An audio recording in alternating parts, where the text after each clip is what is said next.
Hey guys, my name is Ryan and welcome to Overwatch Central. It's just me today and I want to talk about Reaper, and no, I don't want to go over those facts. I don't want to open up Overbuff and go, oh, his win rate and his popularity is gone up, whereas Roadhog's has gone down. We've kind of done that with What's a Meta, but I don't necessarily want to look at the stats. I want to talk about why this is the case. When these changes came through on the PTR, with Reaper getting a fraction of his health back from all of the damage that he does, much like a lot of people, we came out and said, it's nice to see Reaper being the focus of a change for once, to see him buffed in some way, but we just didn't feel as if it was enough. And like a lot of people, we were insanely surprised with how popular he's become. So in this video, we want to go over why Reaper is such a good pick, how he's been effective and how you should sort of try to play him. But really, in a time where the meta is looking a little bit stale, we want to present you with the question, why should you play Reaper? The first point comes as no real surprise, and it's that Roadhog's popularity has gone down, and those strong Roadhog mains that are very used to how Roadhog likes to play have just transitioned over to Reaper. Now, there are a lot of distinct differences between the two. Reaper is a lot slimmer, of course, but there's more that unites the two when it comes to their playstyle than any differences, really. And we speak a lot about playing heroes and transferable skills, how they go across other heroes. For example, playing Winston is a lot like playing D.Va in a lot of situations, and there's a lot of crossover between different heroes, such as Ana Zenyatta, Genji, Thara, because they're both projectile heroes, and Roadhog Reaper is another one. If you play a lot of Roadhog, you know how to position yourself with such an aggressive style of hero that likes to get up close, yet can be punished a lot if you step even in the wrong spot. There's an element of self-sustain and looking after yourself, and it of course goes without saying that the heroes work very similar with their left click ability. But in a meta where it's all about fast mobile heroes, playing Genji, playing Tracer, Soldier, all of these hit scan, Reaper and Roadhog are a little bit different style of play that really complement players that like to get in close, that like to get scrappy, and to really punish enemies by just getting up all in their face and scaring the crap out of them. With Roadhog's popularity going down just because players aren't really happy with the new style of play, you can't do similar things, it's certainly not uncommon to see a lot of the Roadhog players play Reaper. So if you play a lot of Roadhog yourself and you want to play a new hero because you don't know what to do, Reaper is your best bet currently. Now, the point that a lot of people may make is that Reaper isn't getting used in the competitive scene. It's all Dive, it's all Tracer, it's all Genji, it's all Thara, all of these other heroes. Reaper just doesn't have the same caliber to keep up when it comes to mobility. And you'd be right. However, when it comes to the competitive style of play, and I use competitive in inverted commas, there's no better hero that seems to suit with than Reaper, especially if you're solo queuing at a rank where people aren't talking in chat. Reaper loves a scrappy fight, and that's exactly what I mean, and I think that's why Roadhog was so good in competitive, and again, not used an awful lot in the high tiers of Overwatch as well, because he could really punish bad coordination, bad positioning, and a lot of players that aren't used to having a Reaper run up into your face wouldn't know what to do when that happened. I think we saw that as well with Winston and D.Va. I'll get onto this a little bit more in depth in a second, when it comes to being able to deal with this hero up close. And I think Reaper really complements that competitive, scrappy style of play that you see across all the tiers, not even just the lower ones, but the higher ones as well. If the enemy team aren't talking, aren't looking like a polished unit, you can take them apart one by one with ease with Reaper, especially if you have help on your team as well. It also suits that playstyle of Control, for example, where you capture a point and all you want to do is make sure that the enemy team can't get on it. Roadhog was especially good at this. You take the objective on, say, Village Nepal, you just sit the Roadhog on it, and it would take multiple people to take him down. He was like a raid boss, and I think Reaper to an extent is fairly similar to that. He has less health, but he can rafe out there if he needs to. Going on to our third point, which I kind of touched on before, giving their tanks a hard time. Now, this is really a tank heavy meta with Winston, D.Va, and maybe Zarya being played a little bit at a time, but Reaper's a great hero to really punish, especially inexperienced D.Vas. Now, a lot of people would say that D.Va is a counter to Reaper, and to an extent you'd be right, or at least specifically she's a counter to Death Blossom. Whilst D.Va can eat a lot of Reaper's bullets, Reaper can cause D.Va to overheat. And what I mean by that is he could put a lot of pressure onto D.Va, making her use up pretty much all of the defense matrix right up in his face, and it's just a matter of time before he mows her down. If you're playing against a team that are going very aggressive with the Winston and D.Va that is just jumping onto your supports, then Reaper is a perfect pick. Much like Roadhog used to be, it will make the tanks second guess and think again about diving your supports if you're just sat with them and peeling for them. When it comes to dealing with tanks, honestly,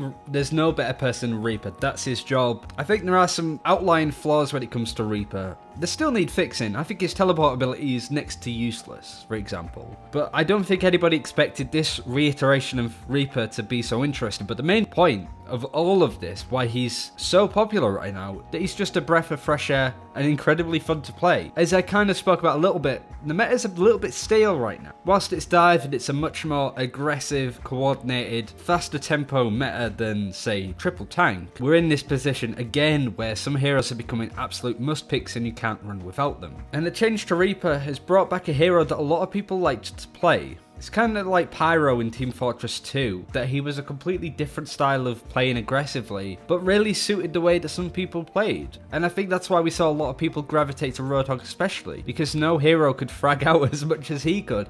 Now Reaper can, and I do think that's one of the reasons as well why Roadhog's popularity has dropped. Even if it's just playing him in quick play, I really do advise you to go check out playing Reaper on your own. I hope some of you agree with any of my points. If there's any others that you think that I've missed, do put them in the comments below, but it mostly boils down to he's the new Roadhog. He really gives decent tanks a hard time and can really punish inexperienced ones. He complements the style of scrappy competitive play that you see a lot, especially at lower tiers, but also at the high ones as well. And overall, he's so much fun, promotes a really aggressive style of play that I love playing, and I hope that more players will gravitate towards him, and I hope that Blizzard are looking at other heroes to make them much more engaging to play like they did with Reaper. But that's it for this time. Thank you very much for watching. Take care. We'll see you then.